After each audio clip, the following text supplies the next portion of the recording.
O Acordo de Abraão, geopolítica, profecia e os bastidores da nova aliança do Oriente Médio. No vídeo de hoje eu vou te revelar em detalhes tudo o que você precisa saber sobre o Acordo de Abraão, como ele surgiu, quem está envolvido, quem está por detrás, ou o que está em jogo nos bastidores, porque esse tratado pode estar abrindo caminho para o cumprimento das profecias dos últimos dias. Prepare-se para uma análise profunda, geopolítica e profética à luz das Sagradas Escrituras. Por isso não saia daí, fique comigo até o final, porque eu vou te contar tudo.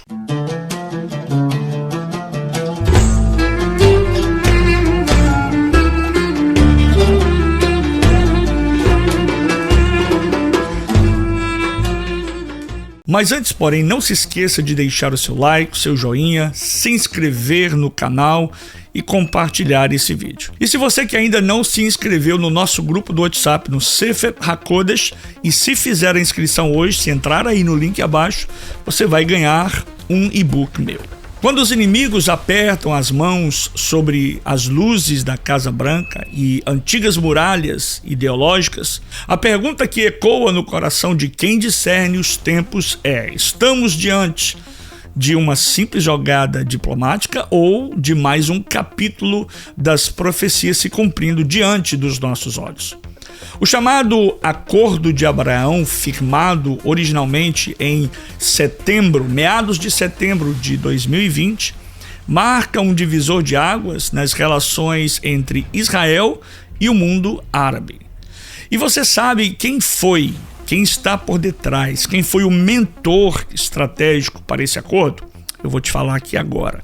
Mas antes, mais uma vez, eu quero lhe pedir para deixar o seu joinha, deixar o seu like, deixar a sua participação, compartilhar esse vídeo e, importante, fazer parte do nosso grupo do WhatsApp do Sefer HaKodesh. O link está na descrição. E eu vou deixar aqui o QR Code na tela para você sempre estar nos acompanhando assim que você quiser. Faça parte e aproveite todas as promoções, tudo aquilo que nós vamos estar compartilhando para somente aqueles que fazem parte do grupo Sefer HaKodesh.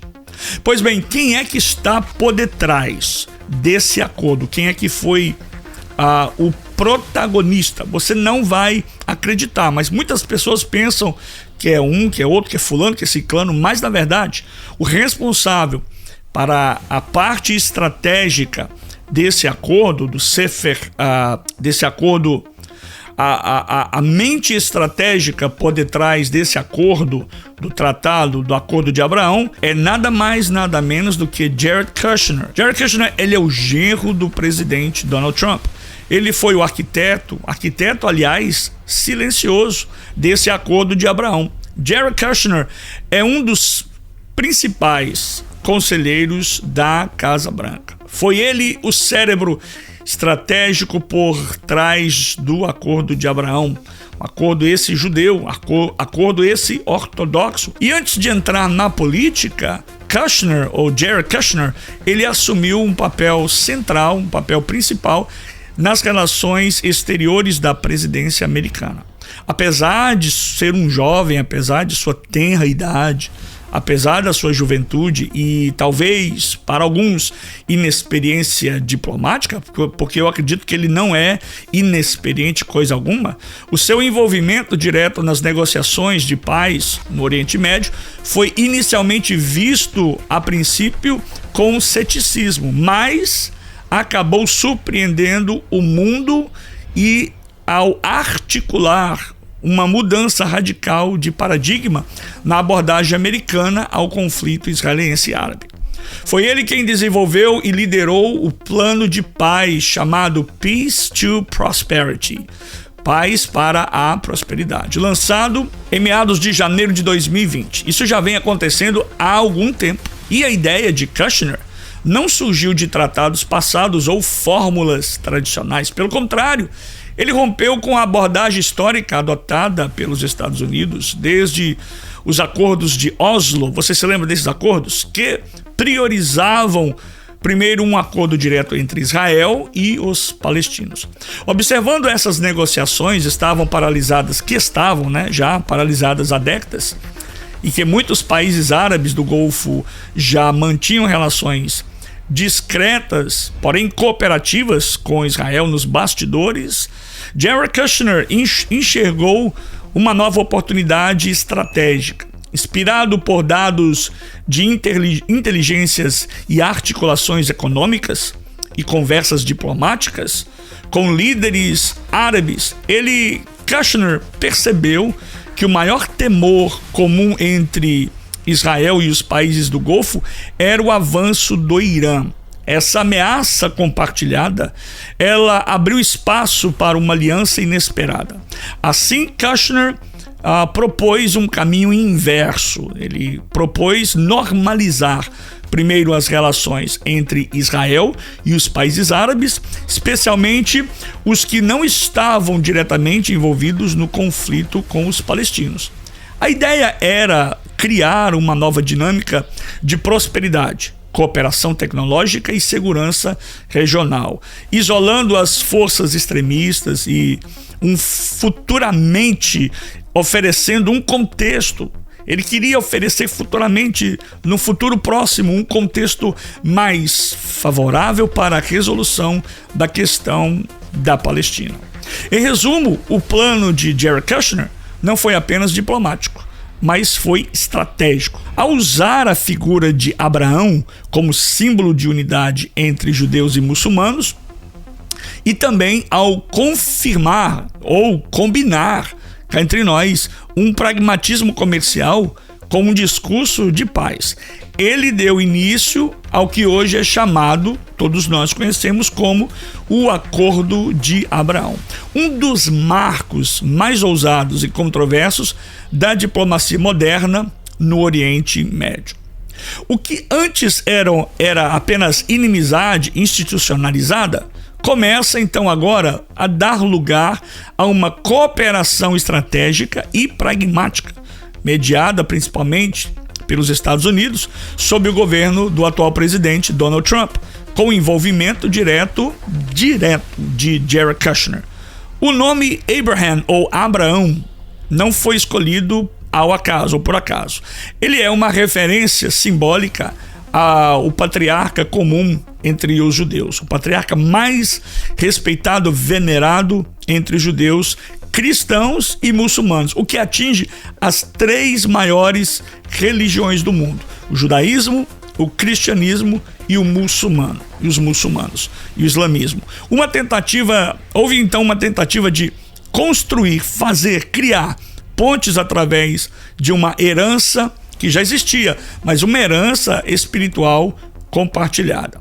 A assinatura original envolveu Israel, os Emirados Árabes e os Estados Unidos e Bahrein. Posteriormente, houve também a participação entre Marrocos e Sudão, que aderiram ao pacto em diferentes níveis.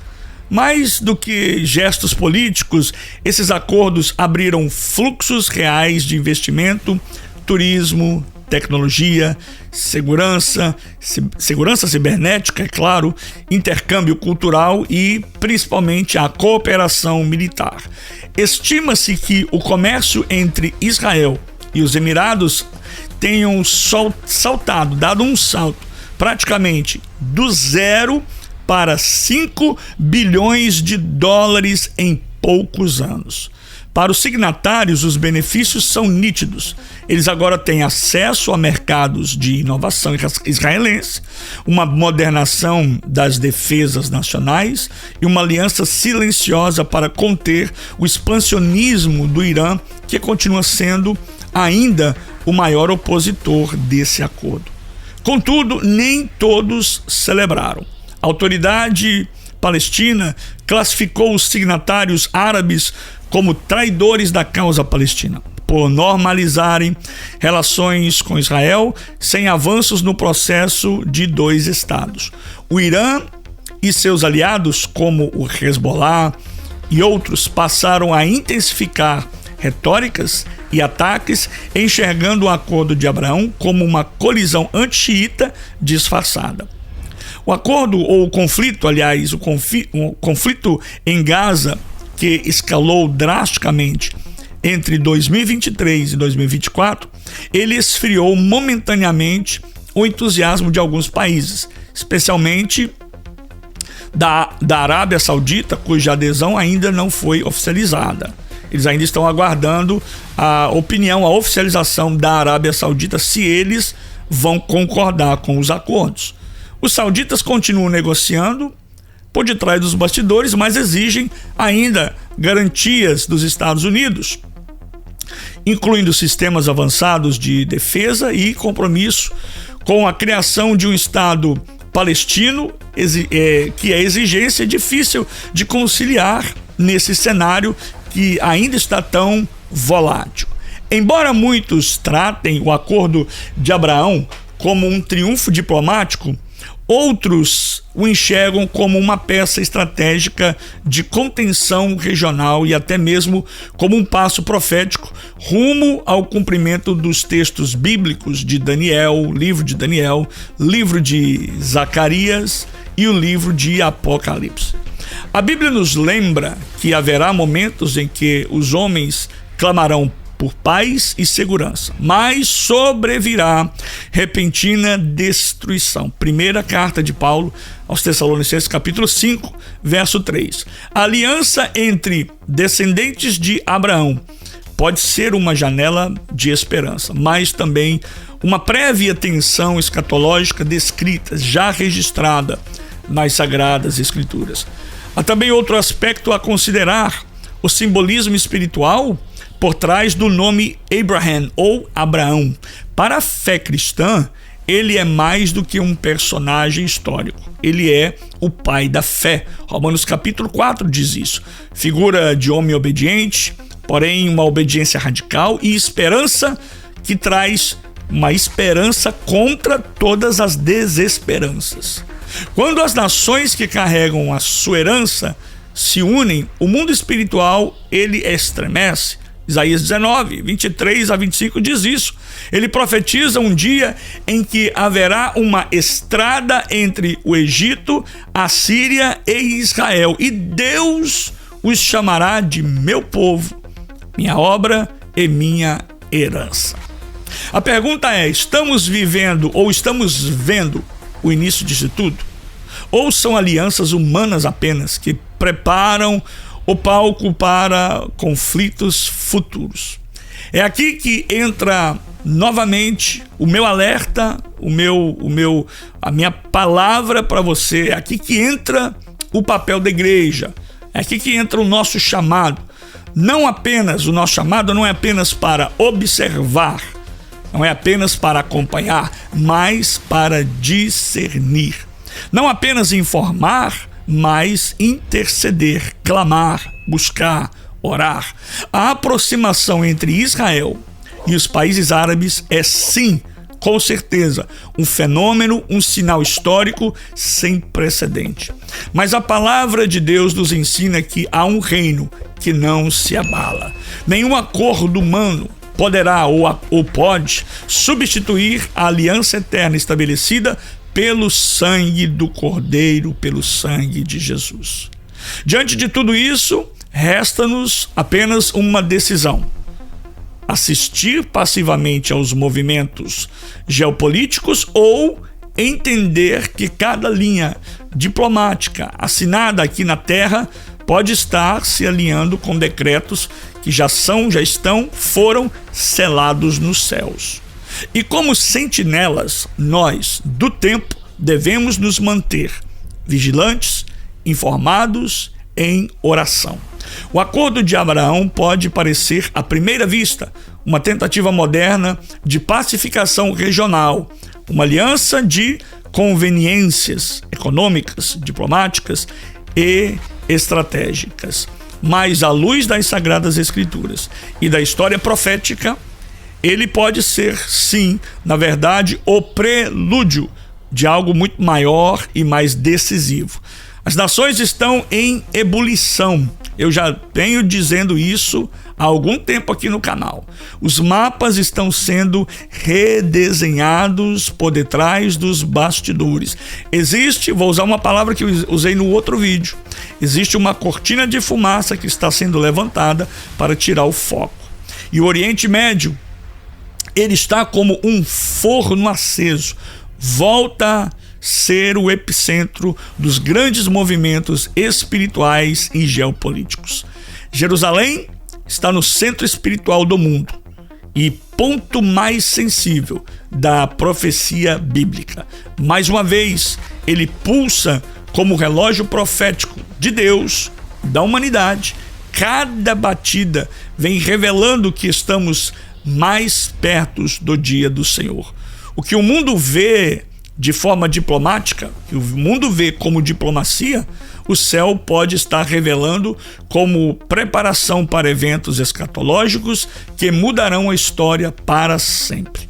O acordo de Abraão, com todos os seus interesses humanos, talvez seja o eco das profecias de Isaías capítulo 19 e o prelúdio de 1 Tessalonicenses capítulo 5, e a moldura que antecede os selos das trombetas e das taças do Apocalipse.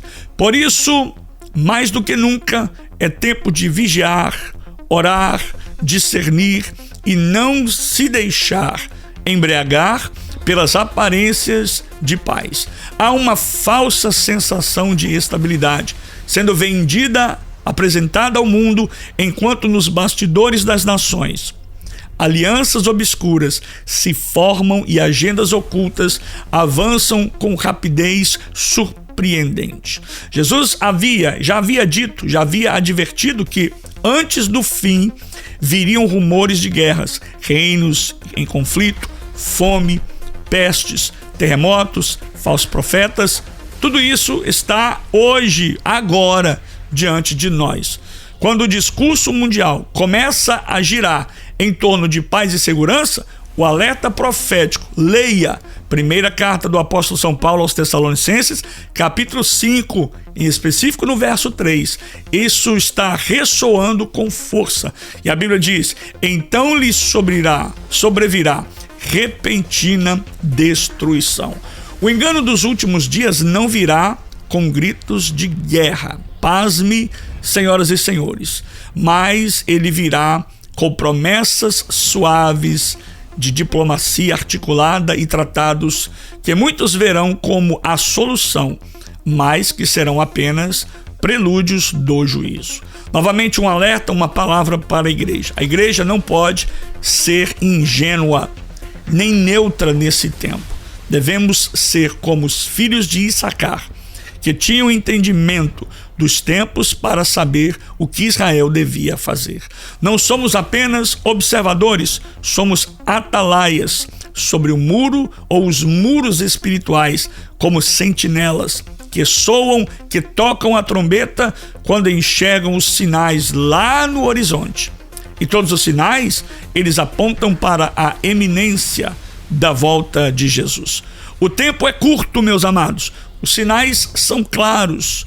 As nações estão se alinhando, as profecias estão se encaixando e a missão da igreja é agora pregar, orar, vigiar e preparar o caminho. Prepare-se, meus amados, o noivo vem. Eu já ouço aquela palavra de Mateus, parábola das 10 virgens, quando houve um clamor: aí vem o noivo. Não é tempo de adormecer, mas de acender as lâmpadas com azeite fresco, pois em breve, à meia-noite, se ouvirá o clamor: aí vem o noivo. Saí-lhe ao encontro. Tá aí para você, espero que você tenha gostado dessa matéria, desse vídeo sobre o acordo de paz, o acordo de Abraão. E não se esqueça de deixar o seu like, deixar o seu comentário, se inscrever no canal, compartilhar esse vídeo e fazer parte agora do nosso grupo do WhatsApp, o Sefer HaKodesh. Que Deus abençoe sua vida. Nos vemos no próximo vídeo. Sheiri Elecha Yom Tov, Nitrae Shavua Haba, Lehitraot Sheelohim Ivari Ota, Shalom Uveraha.